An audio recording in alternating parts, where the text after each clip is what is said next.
நமது கலாச்சாரம், நமது பண்பாடு எப்போதும் நம்முடன் நீடித்து இருக்கும். சப்ஸ்கிரைப் திலக்.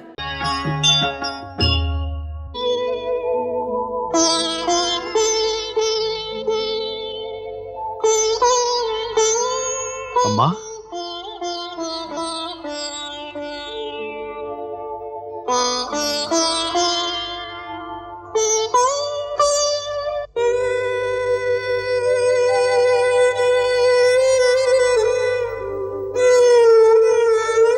தாம் பார்க்க வந்தீர்களா என்னை? ராமா, இந்த பாவியை நீ தண்டிப்பதும் இல்லை, மன்னிப்பதும் இல்லை. மாதா, நீங்கள் குற்றம் செய்யவில்லையே. கொடுமை செய்து விட்டேனே. தப்பு அம்மா. தப்பை திருத்திக் கொள்ள விட மாட்டாயோ? உனக்கும் என்னிடம் வெறுப்போ? எல்லாருமே அலட்சியப்படுத்தினார்.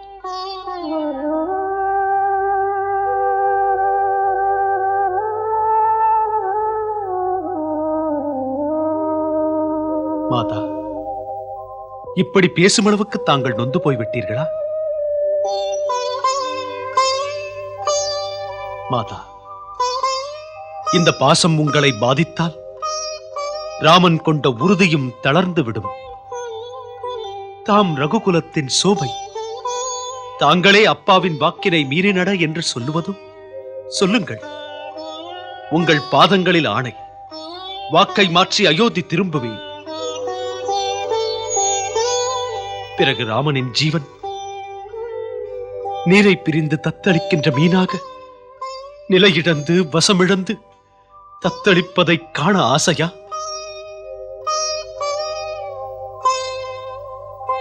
புரிந்த பிறகும் மாதா ஆணையிடுவீர்களோ? சொல்லுங்கள்.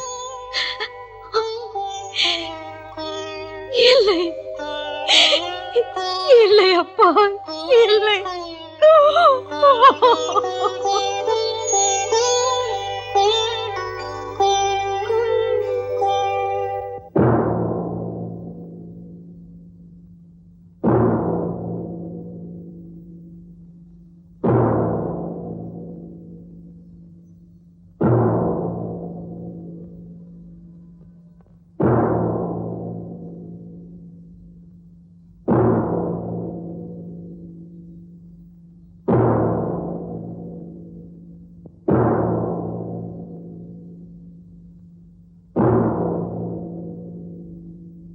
மன்னர் ஜனகரே, நடந்ததெல்லாம் தாம் அறிந்ததுதான். அயோத்தியின் ராஜகுடும்பம் இப்போது ஒரு தர்ம சங்கடத்தில் இருக்கிறது. இப்படி ஒரு நேரத்தில் தாம் வந்தது உண்மையிலேயே மகிழ்ச்சிக்குரியது. துவண்டு போன எங்களுக்கு நம்பிக்கை வருகிறது, இப்பிரச்சனையில் நேர்மையாக நீதி வழங்குவீர்கள் என்று.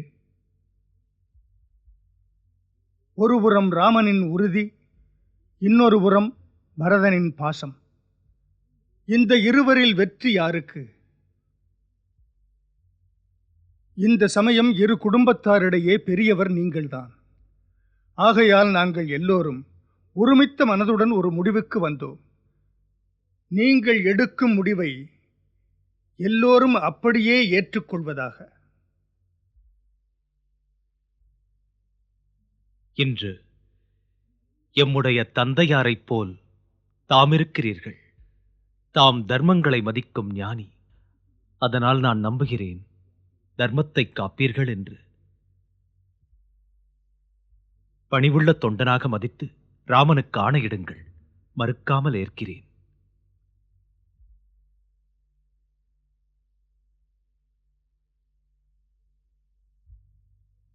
தர்மம் அறிந்தவரே, தர்மமே வடிவானவரே, தாம் என் தந்தையைப் போல பிழை செய்யாமல் என்னை திருத்துங்கள். தாம் ஒரு மன்னர், ஒரு மகானும் கூட. ஆகையால் ஒரு பக்கமும் சாயாமல் தாம் என் அன்பையும் பாசத்தையும் உணர்ந்து நியாயம் வழங்குங்கள். நான் ராமண்ணாவுக்கு ராஜ்யாபிஷேகம் நடத்த மணிமகுடமும் மற்றவைகளும் கொண்டு வந்தேன். இன்று நியாயம் என் பக்கம் இருந்தால் தக்க நேரம் இது. சான்றோர்கள் முன்னால் ஸ்ரீ ராமண்ணாவின் ராஜ்யாபிஷேகம் நடக்கும். என் விருப்பம் இது.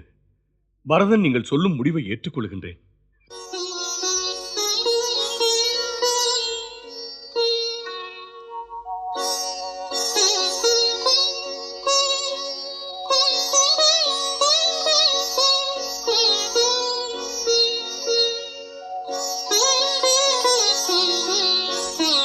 ஸ்ரீராமா, ஸ்ரீ பரதா, உங்கள் இருவரில் யார் உயர்ந்தவர்? அதை தேர்ந்து சொல்ல பிரம்மனாலும் இயலாது. மேலும் இவனோ சாமானிய மனிதன். ஒருபுறம் தர்மமே வடிவான ஸ்ரீராமன், இன்னொரு புறம் பாசத்துக்கு இலக்கணமான பரதன். இத்தகைய சிறப்புக்குரிய மாமனிதரை பற்றி நிர்ணயிக்கின்ற திறன் எனக்கு இருக்கிறதா தெரியாது. மேலும் இப்போதுள்ள நிலைமையில் தீர்ப்பினை சீராக முடிக்க பரமேஸ்வரன் திருவடிகளை பிரார்த்தித்துக் கொள்கிறேன். எது உகந்த தீர்ப்போ அவற்றையே என்னை பேச வைக்கட்டும்.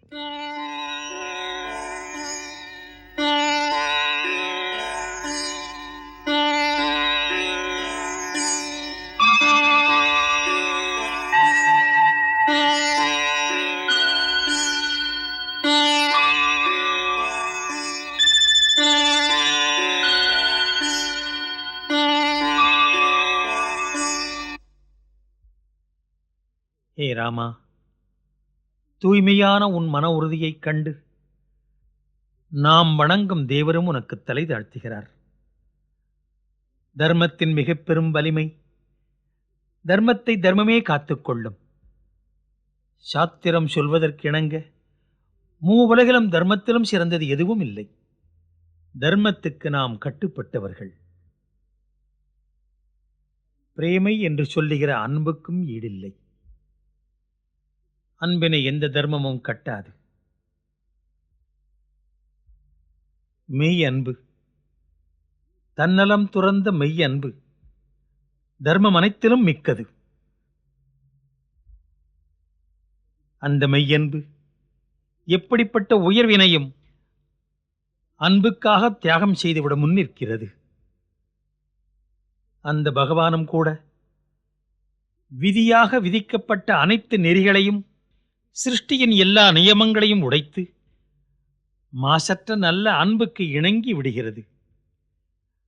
அன்பெனும் பிடிக்குள் அகப்படும் மலை போல் அது வளைந்து கொடுக்கிறது. ஆகையால் நம் பரதனின் முறையீடு ஏற்பதற்கேற்றது.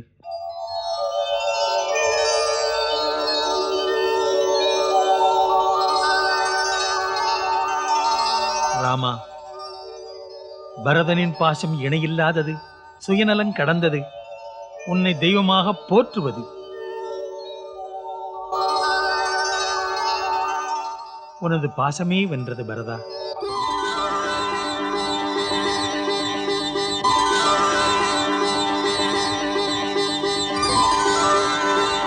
பரதா, ஒன்று சொல்கிறேன். மெய்யன்புக்கு ஒரு நெறி உண்டு, அதற்கும் வரம்புண்டு. மெய் அன்புக்குள்ள சக்தி அது சுயநலத்தை மறக்கும் போதுதான். எப்போது அன்பில் சுயநலம் இல்லையோ அப்போது அது எதுவும் கேட்காது.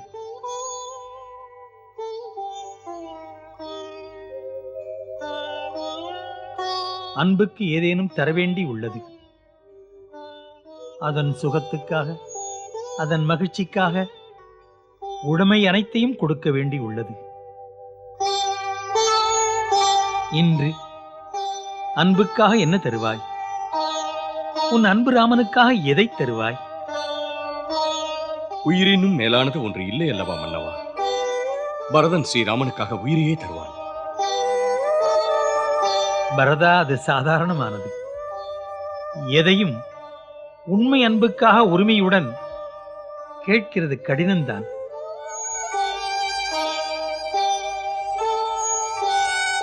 ராமனிடம் உனக்கு பக்தி இருந்தால் ஸ்ரீராமனின் திருமுன் அமர்ந்து அவரிடமே கேள் அவருக்கு என்ன வேண்டும் என்று.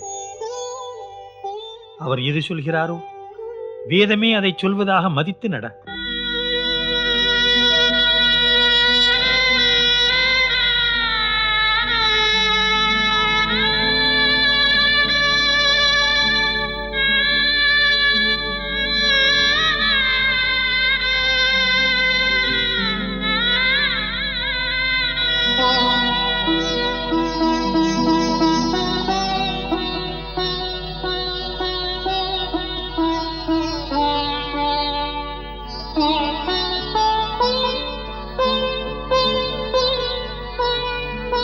மன்னவா, தாம் என் கண்களை மூடியிருந்த மாயத்திரையை நீக்கினீர்கள். இப்போது வரை என் கடமைக்காகவும் என் புகழுக்காகவும் பேசிக் கொண்டிருந்தேன். அதுவே பெருமை என்றிருந்தேன். பரதனை சிந்திக்க வைத்தீர்கள். பரதனை பக்தனாக்கினீர்கள். பரதன் ஜென்ம ஜென்மங்களுக்கும் தான் தந்த அறிவுரையை மறக்க மாட்டான்.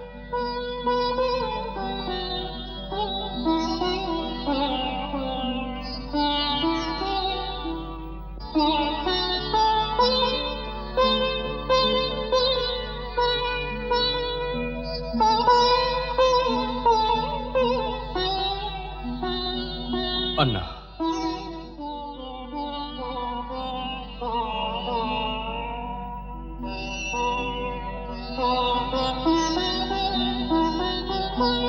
அண்ணா, ஆணையிடுங்கள் உங்கள் பரதனுக்கு.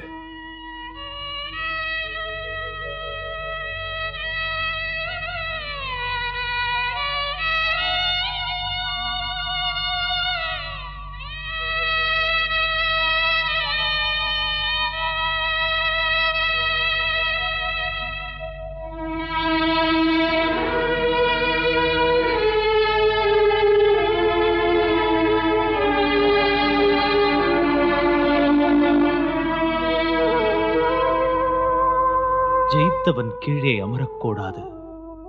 பிரிய பரதா, இன்று ராமன் உன் அன்பின் முன்னால் தோற்றுவிட்டான்.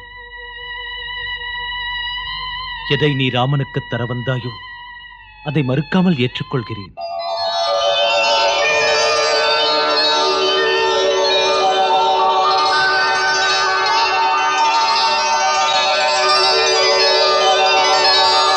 பரதா, அதனால் அப்பாவுக்கு குறை நேரக்கூடாது. அதனால் தம்பி, உன்னிடம் ஒரு வேண்டுகோள். 14 வருடங்கள் பரதா நீ என் சார்பில் ஆட்சி புரிய வேண்டும்.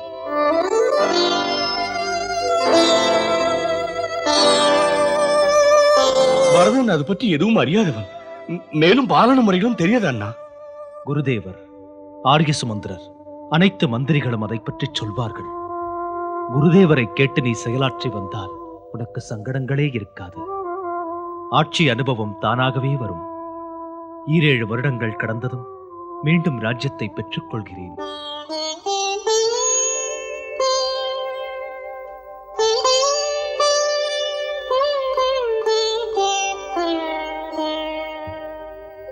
பரதன் இதற்கு மேல் என்ன சொல்ல? பக்தன் மனதை பகவான் அறிவான். பாசம் இதுவென்று தம்பி உன்னிடம் கற்றேன். அண்ணா, அன்பின் வடிவே, இனி இந்த 14 வருடங்களும் நான் பாவத்திற்கு பரிகாரம் தேடுவேன். பிரபு, ஒன்றை மட்டும் மறவாதீர்கள். இந்த 14 வருடங்கள் கழித்து தாம் வர ஒரு நாள் தாமதமானாலும் உங்கள் பொன்னடி தொட்டு சபதம் செய்கிறேன். தீ மூட்டி அதில் நான் கலந்து விடுவேன். கூடாது பரதா.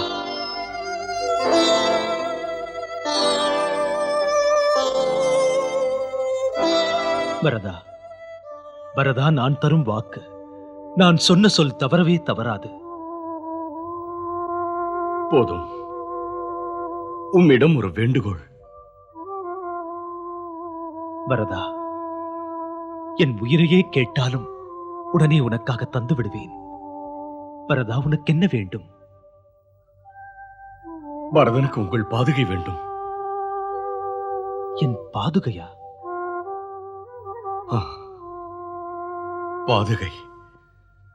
தமது ராஜ்யத்தை தாம் இல்லாத நேரத்தில் தங்கள் பாதுகையின் தாசனாக ஆளுவேன். தாம் இல்லா நாட்டில் அரியணை மீது யார் அமர்வார்? புனிதமான பாதுகையை தமது அடையாளமாக சிம்மாசனத்தின் மீது வைப்பேன். தினமும் பாதுகையின் வாழ்த்துக்களை பெற்று என் பணிகளை தொடருவேன்.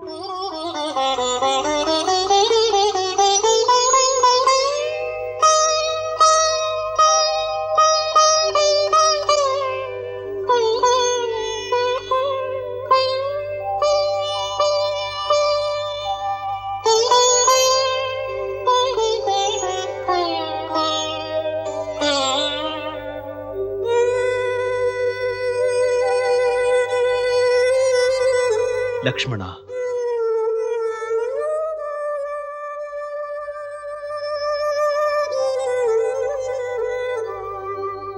மகாத்மா பரதா, உனக்கிணை இங்கு யார்? உன் பெயர் நீடூழி வாழும்.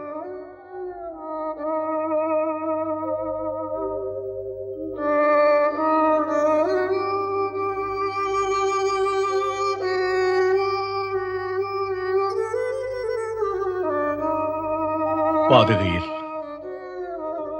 தமது புனித பாதங்களை பதிய வையுங்கள்.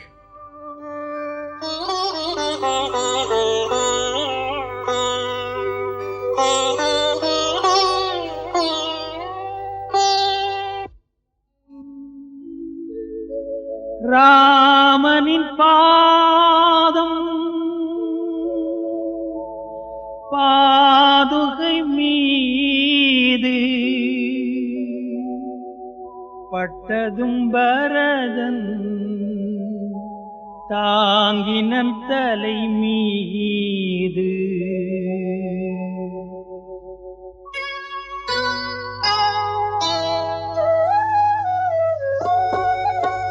ராம பக்தன் பரதனை போல் யாரும் இல்லையே. ராம பக்தன் பரதனை போல் யாரும் இல்லையே. யாரும் இல்லையே, இங்கு யாரும் இல்லையே. ராம பக்தன் பரதனை போல் யாரும் இல்லையே. இந்த ராம பக்தன் பரதனை போல் யாரும் இல்லையே.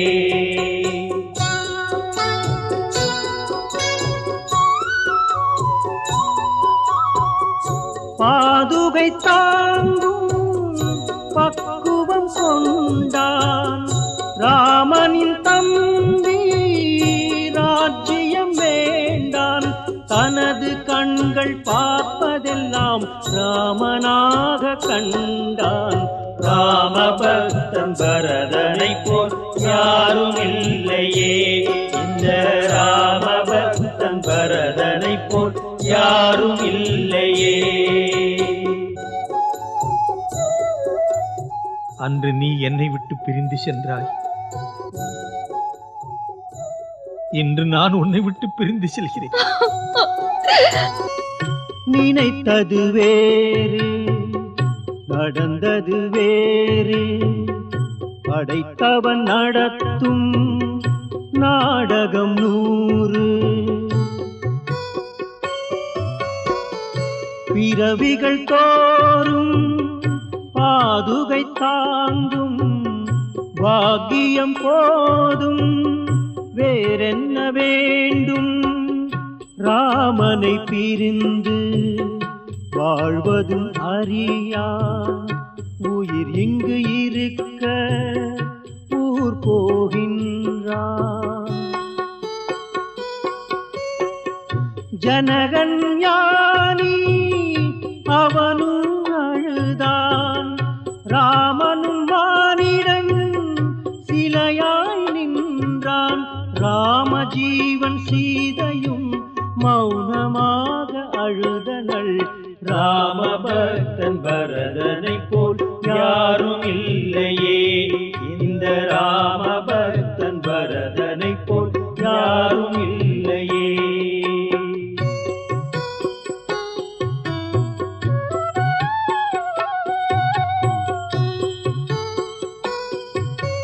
நால்வராக பிறந்து இருவராக பிரிந்து வாழ்வதும் ஏனோ வினை பயந்தானோ. ராமன் நினைவை சுமந்து செல்லும் பரதனும் ஒரு ஞானி. ராம பக்தன் பரதனை போல் யாரும் இல்லையே. இந்த ராம பக்தன் பரதனை போல் யாரும் இல்லையே. யாரும் இல்லையே, இங்கு யாரும் இல்லையே. ராம பக்தன் பரதனை போல் யாரும் இல்லையே. இந்த ராம பக்தன் பரதனை போல் யாரும் இல்லையே.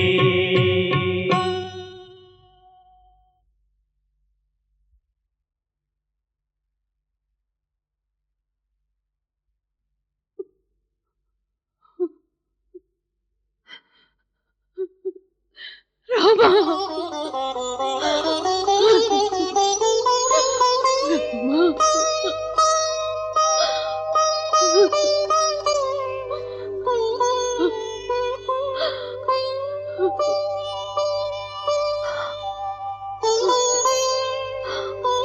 ராமா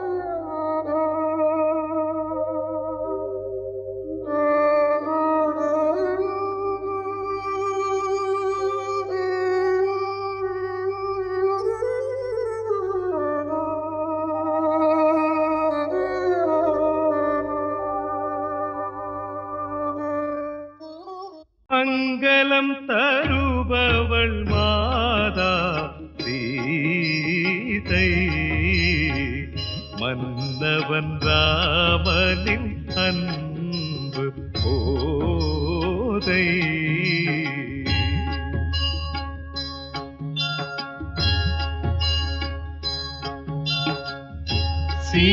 சீதாராமன் புனித கதை கேளீரே மதுரம் மிகுந்த அனுபவம் பெற மாறீரே